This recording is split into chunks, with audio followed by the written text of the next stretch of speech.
Hello students, myself Rajiv Attri and today we are going to discuss Fleming's left hand rule. Students इस chapter के अंदर हमें 3 से 4 rules पढ़ने होते हैं. हमने 2 रूल पहले पढ़ लिए, corkscrew rule and right hand thumb rule. वो थे सर्कुलर करंट कैरिंग कोइल जो मैग्नेटिक फील्ड क्रिएट करती है उसका पैटर्न दिखाने के लिए, और राइट हैंड थंब रूल आप एक स्ट्रेट करंट कैरिंग कंडक्टर जो कि पैटर्न ऑफ मैग्नेटिक फील्ड देता है, जो कि इसके आसपास को एक्सियल होती है, इसके लिए होता था. अब पढ़ेंगे फ्लेमिंग लेफ्ट हैंड रूल. देखो, फ्लेमिंग के भी 2 रूल पढ़ने हैं हमें इस चैप्टर के अंदर, Fleming left hand and Fleming right hand rule. अभी फिलहाल हम फ्लेमिंग लेफ्ट हैंड रूल पढ़ेंगे. देखो क्या है फ्लेमिंग लेफ्ट हैंड रूल. अगर आप एक करंट कैरिंग वायर किसी मैग्नेटिक फील्ड के अंदर डाल रहे हैं, मान लो यही करंट कैरिंग वायर है, ओके, ये है मैग्नेटिक फील्ड. किस टाइप की? ये जो क्रॉस में बना रहा हूं, ये क्रॉस डिनोट करती है इनवर्ड मैग्नेटिक फील्ड. कैसी मैग्नेटिक फील्ड? इनवर्ड. अगर स्टूडेंट्स में क्रॉस की बजाय यहां पे डॉट बनाता तो ये रिप्रेजेंट करती आउटवर्ड मैग्नेटिक फील्ड. तो आपको ये भी चीजें याद रखनी है. ये फील्ड कैसी है? Inward magnetic field. ठीक है. और करंट कैसे है? देखो, मैग्नेटिक फील्ड इनवर्ड है, करंट अपवर्ड है, इनवर्ड मैग्नेटिक फील्ड. इस टाइप से. नाउ स्टूडेंट्स, आपके एनसीईआरटी के अंदर भी वैसे इससे रिलेटेड क्वेश्चंस हैं. एक क्वेश्चन आपके एग्जाम्पल में है, वो भी मैं करवाऊंगा अभी. एक क्वेश्चन आपके एक्सरसाइज के अंदर है, वो भी मैं आपको थोड़ा सा हिंट देके बताऊंगा और इस लॉ को समझाने की कोशिश करूंगा उन क्वेश्चंस से रिलेट करवा के. अब देखिए, फ्लेमिंग लेफ्ट हैंड रूल की एक जो लिमिटेशन है, वो लिमिटेशन क्या है? फ्लेमिंग लेफ्ट हैंड रूल की लिमिटेशन ये है कि ये तभी अप्लाई होता है जब करंट और मैग्नेटिक फील्ड की डायरेक्शन एक दूसरे के 90 डिग्री परपेंडिकुलर हो. ओके, सो स्टार्ट करते हैं इसकी. एक आपको मैं पहले स्टेटमेंट लिखवा दूं. अकॉर्डिंग टू दिस रूल, देखो, स्ट्रेच, आपको सबसे पहले अपनी stretch your four finger, this is forefinger, okay, forefinger, this is middle finger या central finger कह सकते हो आप, हाँ, and this is thumb of your, ये जरूर लिखना है, of your left hand, आपके लेफ्ट हैंड की, राइट हैंड की नहीं, लेफ्ट हैंड की, left hand as such as mutually perpendicular to each other. मतलब आपको ये इस टाइप से स्ट्रेच करके रखनी है, बिल्कुल एक दूसरे पे परपेंडिकुलर हो. ये this is middle finger, central finger, this is four finger दिख रहा है, एक दूसरे पे बिल्कुल परपेंडिकुलर होनी जरूरी है. और अगर एक दूसरे पे परपेंडिकुलर हैं तो आप such as mutually perpendicular to each other, then if four finger, अब अगर आपको four finger represent direction of magnetic field, अब आपकी अगर फोर फिंगर, मतलब ये वाली फिंगर मैग्नेटिक फील्ड की डायरेक्शन रिप्रेजेंट कर रही है, मतलब अंदर की तरफ है ना, अंदर की तरफ direction of magnetic field, and middle finger represent direction of current. क्या रिप्रेजेंट करे? Direction of current, that is perpendicular to magnetic field, है ना.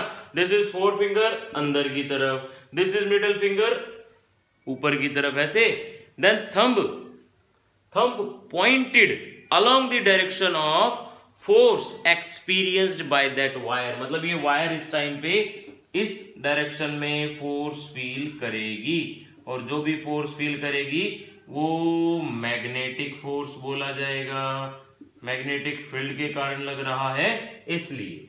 सो students, middle finger represent direction of current, then the thumb represent, मैं आपको इसको याद करने का थोड़ा सा एक एक वर्ड कीवर्ड्स समझाऊंगा। Thumb represent direction of, thumb represent direction of force experienced by wire.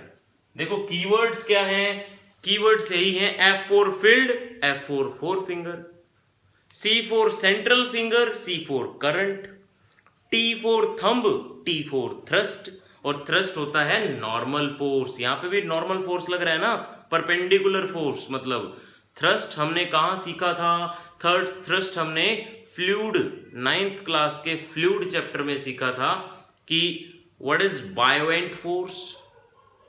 बायोएंट force is a force exerted by fluid, और वो फ्लूइड नॉर्मल फोर्स लगाता है। उस नॉर्मल फोर्स को आप थ्रस्ट, कहीं पे भी अगर नॉर्मल फोर्स लगाया जा रहा है तो उसको आप थ्रस्ट बोलते हो, ठीक है। मतलब देखो ये इस टाइप से है, ये फील्ड F फॉर फील्ड, हाँ ये क्या है, C फॉर करंट। मान लो ये रिप्रेजेंट कर रही है डायरेक्शन ऑफ मैग्नेटिक फील्ड, कौन, इस टाइप से, ये मैग्नेटिक फील्ड मतलब फोर फिंगर, ये है हमारी field, F for field, F for four finger, ठीक है ऐसे।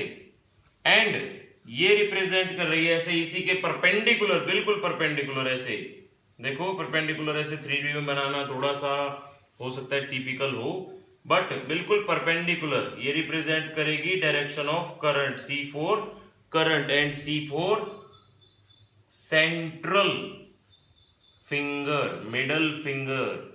आफ्टर दैट अगर ये दोनों एक दूसरे के परपेंडिकुलर हुए तो थंब रिप्रेजेंट करेगा फोर्स इसके दोनों के परपेंडिकुलर, ये एक दूसरे के परपेंडिकुलर हो गए और इन दोनों के परपेंडिकुलर, ये रिप्रेजेंट करेगा T for thumb and T for thrust. These are the keywords that relates जो भी हमारे फिंगर्स और जो फिजिकल क्वांटिटीज हैं उन दोनों को, है ना, रिलेट। T फॉर थंब कैसे याद करोगे, T for thumb, T for thrust, C for central finger, C for current, F for field, F for force. देखो मैं आपको एक क्वेश्चन जो आपकी ही एनसीईआरटी के अंदर दे रखा है वो क्वेश्चन देखो, एनसीईआरटी के एग्जाम्पलर क्वेश्चन में इसी टॉपिक के जस्ट बाद एग्जाम्पलर क्वेश्चन में दे रखा है कि मान लो ये एक क्या है, मैग्नेटिक फील्ड, मैग्नेटिक फील्ड, और एक करंट कैरिंग वायर ना लेके इसने आपको एक क्या दिया, इलेक्ट्रॉन, क्या दिया, इलेक्ट्रॉन, ठीक है। ये इलेक्ट्रॉन की मोशन इस डायरेक्शन में है तो करंट ड्यू टू, देखो हमने इलेक्ट्रिसिटी चैप्टर में पढ़ा था कि करंट ड्यू टू इलेक्ट्रॉन इस डायरेक्शन में होगा, तो ये है करंट ड्यू टू इलेक्ट्रॉन। अब अपनी प्लेस करवाओ क्या, लेफ्ट हैंड की, current due two electron is this, ये है ना करंट ड्यू टू इलेक्ट्रॉन, क्योंकि इलेक्ट्रॉन जिस डायरेक्शन में जाता है उससे अपोजिट डायरेक्शन में करंट माना जाता है। This is electron, this is the current of electron, this is forefinger representing magnetic field, then thumb is projected inward. So direction of force, force is perpendicularly inward to the plane of that paper, okay, इसके paper के plane के inward.